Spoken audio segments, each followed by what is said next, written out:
Ford, au fil de la dernière décennie, a eu quelques petits problèmes, disons, puis surtout si l'on prend en considération le Ford Explorer, où il y a eu plusieurs appels, on va se souvenir des véhicules qui faisaient des tonneaux pour le fun. C'est pas encore peut-être décidé à 100% c'était la faute de qui, du conducteur, des pneus ou du véhicule, mais peu importe. En faisant une parenthèse, il semble que moi aussi j'aime ça, le trouble un petit peu, parce que 2 années consécutives avec des sports utilitaires, il semble que 6 ou 8 pouces de neige m'empêchent d'avancer. Je suis donc présentement pris dans 8 pouces de neige, encore une fois, avec un véhicule sport utilitaire, et je l'ai nommé, c'est un Ford Explorer 2006, redessiné. Les choix des modèles, ben, ça commence à 39 999 pour le modèle de base. Moi, j'ai un beau Eddie Bauer qui se détaille pour à peu près 55 000 $. Et si on va au sommet de la gamme, on a un Limited qui se détaille avec option pour jusqu'à 58 000 $. Bon, modèle de base, le moteur de base, c'est le 4 litres V6 qui développe 210 chevaux. La seule transmission disponible avec ce camion est une 5 rapports automatique. Moi, dans mon Eddie Bauer, j'ai le V8 de 4,6 litres optionnel pour ce modèle, qui est jumelé à une transmission automatique à 6 rapports. Bon, ce que je peux dire du 4,6 litres, c'est qu'il y a quand même beaucoup de travail à faire, même si pour 2006, il a reçu 8 soupapes de plus, et donc la puissance a augmenté à 292 chevaux par rapport à 239 pour l'année précédente. Ben, il travaille quand même assez fort. Et le premier signe que ça travaille, ben, c'est une consommation d'essence désastreuse que je suis en train de subir présentement. Par contre, les accélérations, c'est pas trop pire, ça se débrouille quand même assez bien. La transmission à 6 rapports, ben, elle fait un bon travail, elle passe chacun des engrenages quand même assez bien, sans trop d'hésitation. Une chose que je déplore vraiment, c'est le freinage. La pédale de frein est quand même assez dure, comme je les aime toujours, mais il faut vraiment un effort soutenu pour vraiment faire arrêter ce gros camion-là, même avec les freins à disque aux 4 roues. Et un des gros problèmes, ben, dans les conditions hivernales, avec des pneus, même les Michelin Cross Terrain 4 saisons, ben, ils se barrent tout le temps, l'ABS embarque. Qu'est-ce que vous voulez? Dans les conditions hivernales, il faut des pneus qui vont fonctionner dans des conditions aussi froides et glissantes comme ça. Autrement, la direction, c'est quand même assez précis. L'assistance est bonne.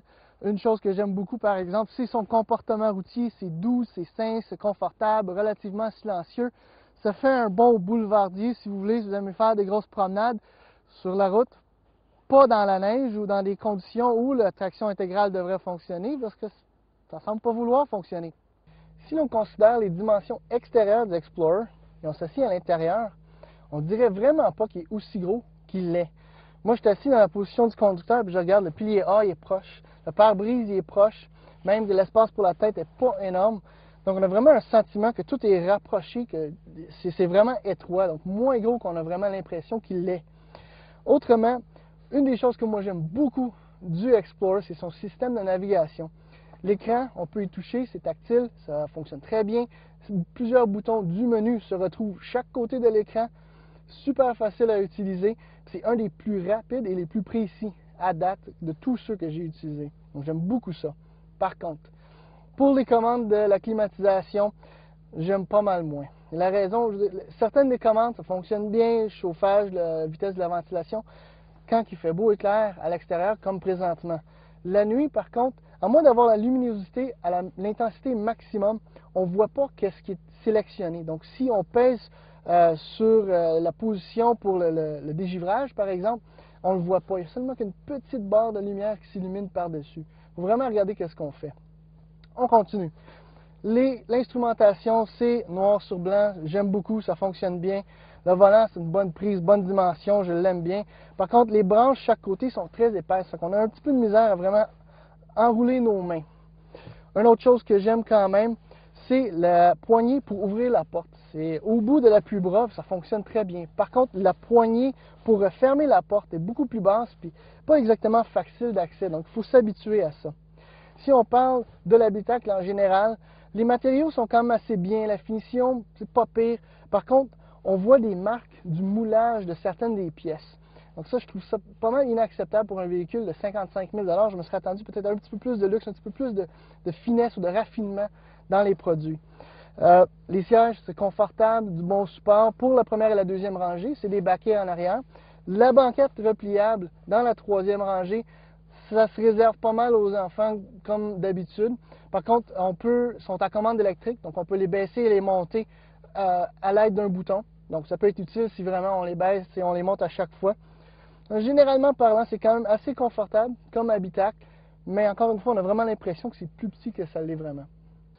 Bon, toute blague à part, c'est peut-être une situation un petit peu bizarre présentement dans laquelle je me retrouve.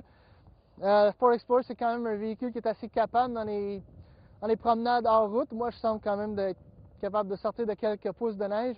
En tout cas, on va laisser tomber cette portion-là. Généralement parlant, le Ford Explorer, c'est quand même un bon véhicule. Question de fiabilité, dans le passé, c'était probablement le sport utilitaire le plus fiable des Nord-Américains.